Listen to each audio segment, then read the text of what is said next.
سلام به همه دوستان طبیعت. قبل از شروع حتما گلتوس رو دنبال کنید و سابسکرایب کنید تا هیچ آموزش و نکته‌ای رو درباره نگهداری از گل و گیاه از دست ندید. آماده اید که با هم به دنیای سبز و شاداب گیاهان سری بزنیم؟ پس بزن بریم.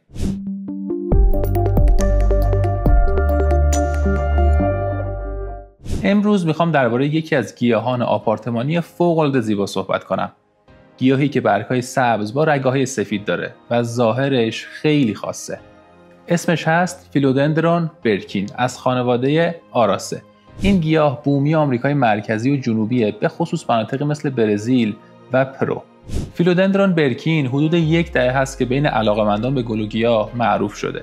این گیاه زیبا در ابتدا توی گلخونه‌های هلند و ژاپن پرورش داده میشد و بعد به سراسر جهان رسید. زیبایی برگ‌ها و نگهداری ساده اون باعث شده که خیلی‌ها دوست داشته باشن از این گیاه تو خونه‌شون نگهداری کنن.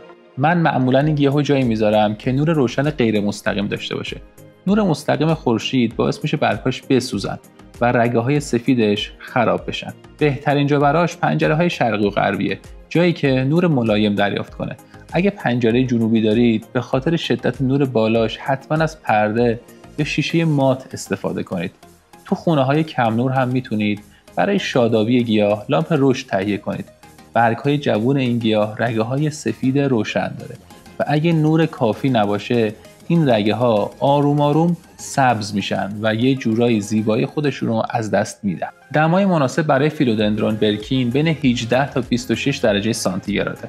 باید مراقب باشید که دمای خونتون کمتر از 15 درجه یا بیشتر از 30 درجه نشه، چون در غیر این صورت به گیاهتون استرس و شوک وارد میشه. تغییرات ناگهانی دما هم باعث میشه که برگ‌های این گیاه بریزن و رشدش کند میشه. رطوبت برای این گیاه خیلی مهمه. سعی کنید رطوبت نسبی بین 40 تا 60% براش فراهم کنید. اگه رطوبت کم باشه برگ‌ها زرد میشن و نوکشون خشک میشه. برای تأمین رطوبت میتونید برگ‌ها رو با اسپری آب غبارپاشی کنید. حتی میتونید برای گیاهتون جزیره درست کنید. اینطوری گیاهتون میتونه رطوبت کافی مورد نیاز خودش رو دریافت بکنه.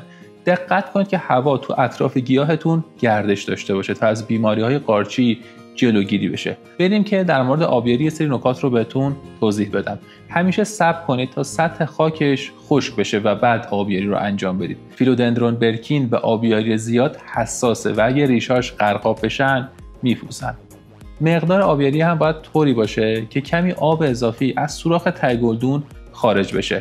تو تابستون تقریبا هفته یک بار و تو پاییز و زمستون هر 2 هفته یک بار آبیاری رو انجام بدید. ولی بسته به اندازه گلدون، نوع خاک و دما این زمان ممکنه تغییر بکنه. خاک مناسب برای این گیاه باید سبک و غنی و زهکشی خوبی داشته باشه. اگه خاکش سنگین باشه آب برای مدت زمان زیادی توی گلدون میمونه و ریشه ها رو میپوسونه. اینطوری گیاهتون آروم آروم از بین میره.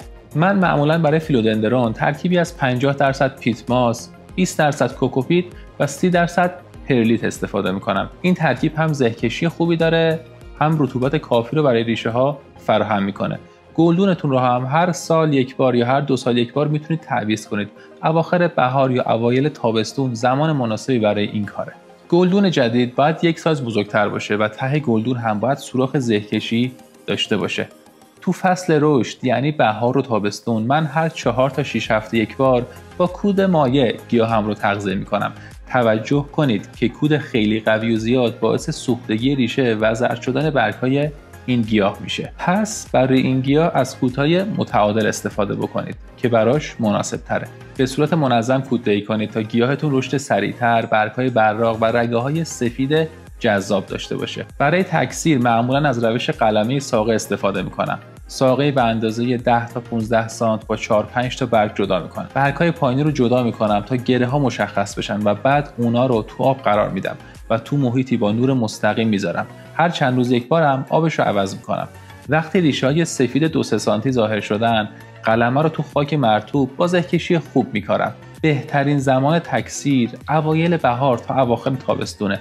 گاهی مشکلاتی برای این گیاه پیش میاد، مثل زرد شدن برگ‌ها که به دلیل کمبود نور یا آبیاری زیاده. سوختگی برگ‌ها هم میتونه به خاطر نور مستقیم یا خشکی هوا باشه. این گیاه آفت‌های خاص خودش رو هم داره.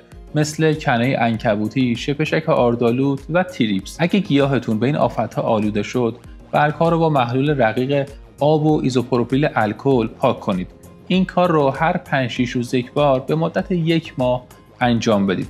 برگ‌های آلوده رو هم جدا کنید تا گیاهتون بتونه سلامتی خودش رو به دست بیاره. این گیاه به خاطر رشد کندی که داره نیازی به هرس کردن زیاد نداره. من فقط برگ‌های آسیب دیده یا قدیمی رو جدا می‌کنم تا انرژی گیاه به برگ‌های سالم برسه و برای این کار از یه قیچی تیز و تمیز استفاده می‌کنم. فیلودندرون برکین گیاه زیباییه که با مراقبت ساده و منظم برای مدت زمان طولانی سالم میمونه. من همیشه مطمئن میشم نور مناسب داشته باشه، دما بین 18 تا 26 درجه باشه، رطوبت کافی بین 40 تا 60% باشه، خاکش سبک باشه و زهکشی مناسبم داشته باشه و آبیاری و کوددهی درست رو به صورت منظم انجام میدم و برگ‌ها رو هم به صورت منظم بررسی میکنم تا مطمئن باشم گیاه هم دچار آفت نشده باشه. امیدوارم این قسمت براتون مفید بوده باشه. حتما اگه تو زمینه نگهداری فیلودندرون برکین تجربه‌ای دارین با من به اشتراک بذارین. اگه به گل و گیاه علاقه‌مندین، فیلودندرون برکین قطعا میتونه گیاه جذابی باشه براتون. یادتون نره ویدیو رو لایک کنید، با دوستاتون به اشتراک بذارید و گلدوست رو هم دنبال کنید تا بتونید از جدیدترین آموزش‌ها تو زمینه گل و گیاه بهره مند بشید. امیدوارم گل لبخند همیشه روی لباتون باشه.